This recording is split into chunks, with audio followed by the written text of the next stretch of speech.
The biggest reason is location. I'll tell you why.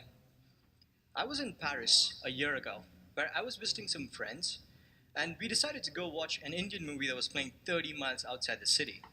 The movie turned out to be great, but by the time the movie ended, I missed my last train back to the city, and I ended up sleeping on the station floor that night. I could have booked an Uber, but I couldn't, because my phone battery had died. It was a location-based messaging app that I was working on at that time that killed the phone. So that's why we started GeoSpark, a location tracking technology with 90% less battery drain. This is what location tracking looks like today.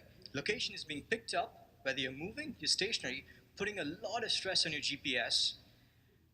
And this is what GeoSpark does. GeoSpark's AI algorithm learns from the user's behavior and picks up location at the right time in the right place, putting way less stress on the GPS. In comparison, the existing location tracking, with 4 hours of location, it can drain up to 80 to 90% of your battery. And with GeoSpark, even 24 hours of location can only drain just 5 to 7% of your battery. Moving forward with GeoSpark's motion tracking, we are now able to tell you if you're walking, you're running, even going on a car, or taking the tram with the help of transit APIs, and even if you're taking a plane.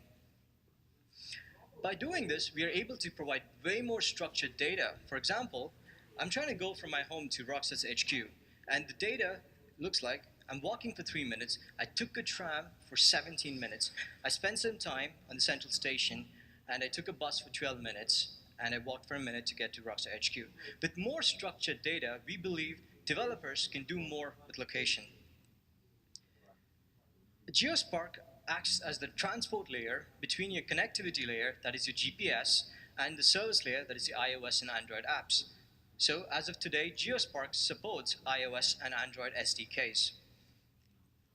So less battery drain equals to more location, and more location equals to more use cases, like using location for credit card fraud detection and helping companies with delivery and logistics to make their tracking more efficient. And with AI on the rise, user behavior understanding is key to build better data sets for better user experiences.